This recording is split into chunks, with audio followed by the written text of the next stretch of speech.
go. There's a Sting game tonight that I was like, oh, I heard.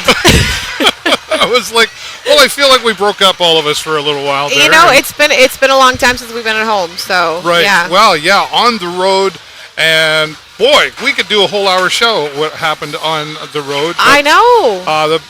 The Reader's Digest version is 5 in a row. 5 in a row, and that's what matters. Yeah, it's been phenomenal. They've been killing it out there. Mateo and I were in Saginaw last week, which was absolutely phenomenal. Loved that game. It was so great. Yeah, you can never hate it when it's an 8-2, right? But no, they've been doing it. They've been killing it. Let's just hope it continues tonight. Yeah, right. Well, and now placing, if you take a look at that, we're second in our division and second in the Western Conference as well. So Windsor's the one, and then Ottawa on Sunday. Ottawa's going to be the challenge, I think, out of all of this. Yeah, I think so. And Ottawa's kind of a full circle game for me, actually. Well, you know, we're doing our Chuck a Puck event with Lambton Elderly Outreach. Of course, I work for Lambton Elderly Outreach. I've been there 13 years now. And this is a game I absolutely love. I love our Chuck a Puck games. But this one's completely full circle for me because I manage Mateo's minor hockey team. And so they are going to be out. The East Lambton Eagles U11 AE team is going to be here on Sunday to help support Lambton Elderly Outreach and that Chuck a Puck. But even more than that, Dave, is I grew up in Ottawa. I don't know if you know this, but I'm an Ottawa girl. I'm an Ottawa girl. And so you got mixed emotions on Sunday? I do. This one's very hard for me because, you know, like I said, I grew up in Ottawa, and Friday nights were spent. My mom and dad are ministers for the Salvation Army. All right. And for a number of years, they were at an outreach corps in downtown Ottawa. So Friday nights were spent out servicing the people that lived on the streets and clothing them and feeding them and making sure they had what they needed to get through the nights. And then my dad would take us over to the Civic Center, which is now, of course, Lansdowne Place, but Civic Center, and I would be there cheering for those 67s. So this one is definitely going to be an emotional one for me because, I mean, as you know, I lost my dad in October, so sorry. Sorry for that. No, that's okay. But being here, you know, having my kids here and having the 67s here, it's going to be, it's going to be a hard one for sure, but a fun one. So I'm excited about it. Well, there's lots of us always thinking about you. Absolutely. And we'll be thinking about that on Sunday as well, for sure. Thanks for sharing that story because I think, well, this kind of leads into this month here, which is talk day in the OHL. It's talk day, right? It is. And that's important to be able to share those kind of stories. And we talk about mental health and how we deal with things. These players here, you know, we really put a lot of pressure on them. Unknowingly sometimes. Absolutely. And sometimes people get a little carried away saying some nasty things. And you've got it. And these teenagers are out there. They're going to school. They have to get good grades. They've got to make practice. They got to play games. They're on the road, away from their family. And by the way, I wouldn't mind being a teenager. No, exactly. And that's just it. It's such an important thing. It is Mental Health Awareness Month, of course, within the OHL, which really is every month of the year when you think about it. Absolutely. You know, a lot of people will define me as being very stubborn at times. I like to say independent and strong-headed. Right. But, you know, I admit I struggle every day at the loss of my dad, and I am very much one that won't ask for help. But absolutely, there's no shame in asking for help and admitting you need help. You know, it's funny. I had this conversation with somebody the other day. I said, if somebody asks us for help, we're the first ones to go, we'd love to help people. What can I do? But we don't like to ask for help because, you know, pride and all that stuff. Exactly. I lost both my parents during COVID. So that was a hard time as well. And, I had to reach out to some people and go, absolutely. wow, I'm really struggling with this. And, you know, the memories trigger for you. So, again, you know, you've got a trigger there for you coming up on Sunday. But these young gentlemen who are playing and they're expected to perform well, of course, we want to see our teams win. And, of course. That's a lot of pressure. Now, that being said, I mean, they did sign up for this, right? And some of them want to go to the next level. But we still have to remember that they're humans. Well, and they're dealing with a lot of stuff that we don't hear about typically. Exactly, and even take the age factor out of that. You know, it's just common human compassion.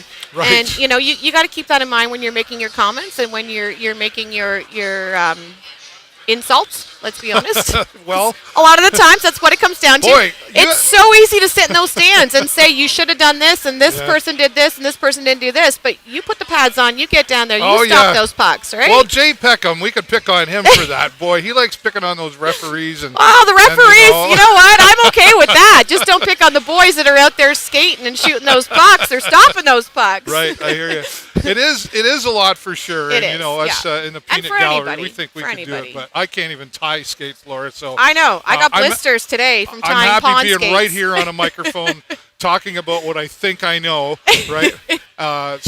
But it's good to be back here at the Progressive Auto Sales Arena because it really did feel. I was talking to Jake Lurie earlier, and I was like, it feels like a long time. I kind of hugged him. I'm like, I missed you, buddy. You know? Hey, how you doing?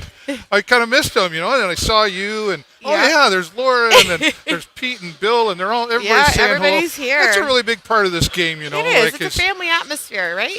Down where you said, I know you got your season's tickets down in 106 here. Mm-hmm. Do you have like a family, like people around you? Do you get to know everybody around you? Absolutely. So, I mean, the season ticket holders in the last probably couple years, you become really close with them, and it's almost like a family. You know, you look forward to seeing them every Friday.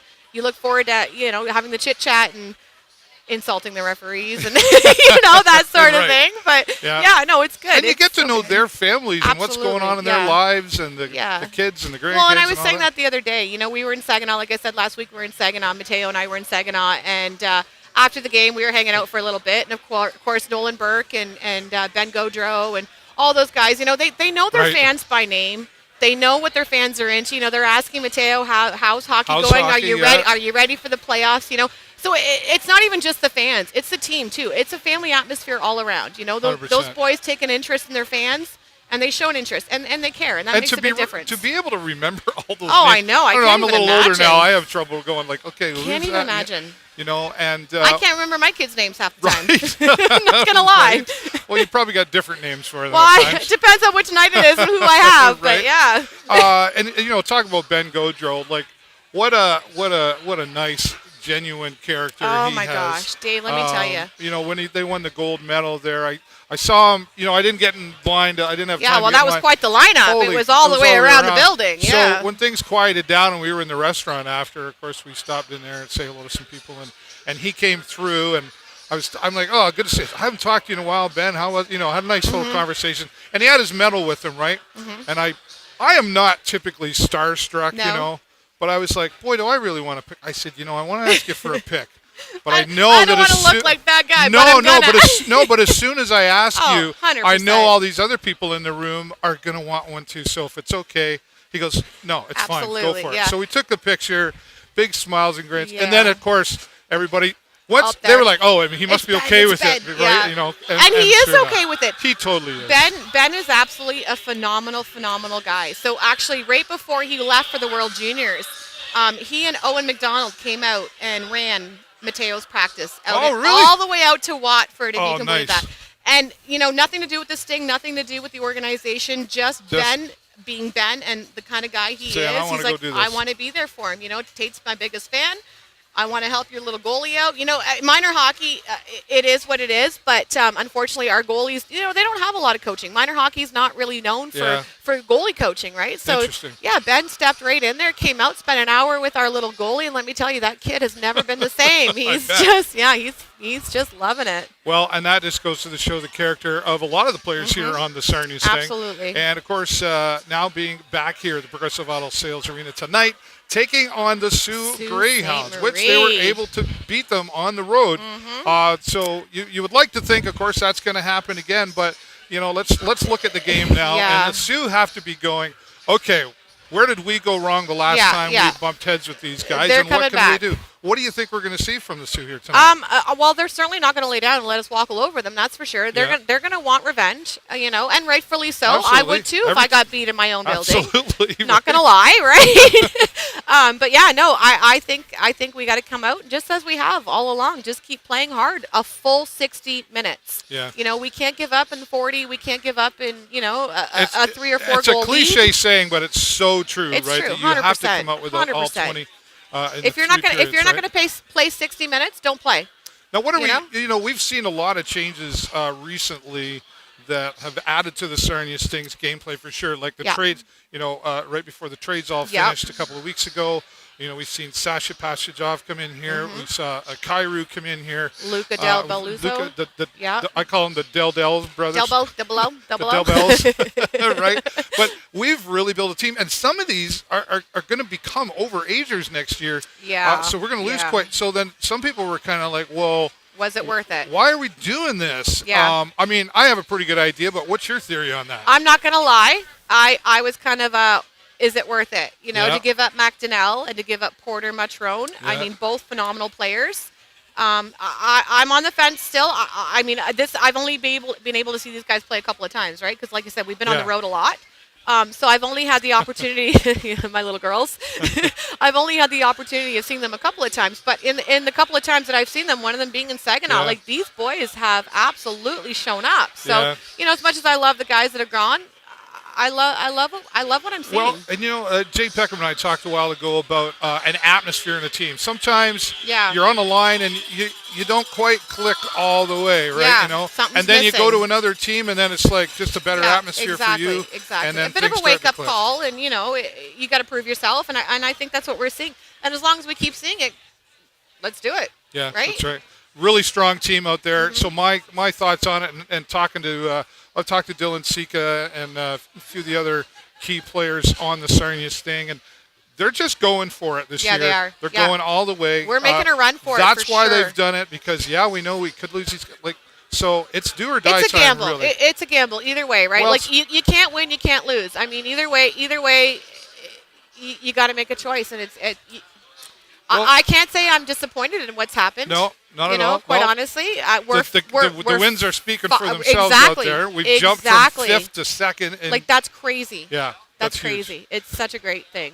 Yeah. I think. I'm optimistic about tonight. That's for sure. Me too. And I think we're going to see some interesting. I think we will definitely see a different game coming from the SOO. I think we're seeing a different game all around. I think we're going to see some aggression tonight. I think maybe. Which is not so bad. Well, I don't like to say it out loud, quite honestly, but I think that's, we talk a lot of positives with this team that we have right now, Laura, but I think one of our weaknesses has been that if you can get under the stink, if you can get 2 goals in the first period and get under their skin, that's the rumor around the OHL. That's how you beat the Sarnia Sting. And so that's why we come out and we play a full 60, yeah. right? What we do in the first, we do in the second, we do in the third. We got to hold it all the way through, and we can't let them get up on us. Yeah. Anybody's going to get down if you've got 2 or 3 goals ahead of you, right? That's human nature. For sure. Well, we're about 7 minutes away before we see the Sarnia Sting out on the ice. Of course, we'll have post-game press conference live on the Sarnia Sting Facebook page and YouTube channel as well. Be sure to follow us everywhere for all of that. Laura, thanks for joining me.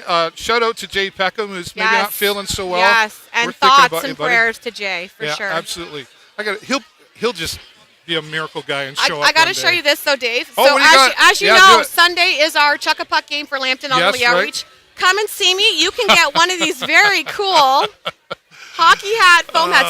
This one's going to Sophie. Sophie Dillingham. I got that for her tonight. You're going to make me wear that on Sunday. 100%. Of course I am. Are you kidding me? Why they got some really cool swag. I'm definitely. I get here early and I'm like, I want that, and that. Yeah, we've got lots. So definitely come see us on Sunday. We'll talk about that more in the next period. Laura's going to join me for the rest of tonight, and then of course later the post-game press conference. Thanks for watching, everybody. Live with the Sarnia Sting at the concourse here with my friend Laura Domingos. Do you want to say hi? Go Sting, go! Come on over here, girls. Come over here. Yeah. Come on over here. I've got Evelina, of course, my daughter, and her best friend Gwenny. Gwenny Stand Van on Goat your right tippy here. toes. There you go. Coach Pete's daughter. Okay. That's where Mateo is. He's at coaches. So I've got the girls tonight. Say hello. All right, we're going to end it. Go. Ready? Say go Sting, go. Ready? Over here. Everybody together. Okay, 1, 2, 3. 1, 2, 3. Go Sting, go.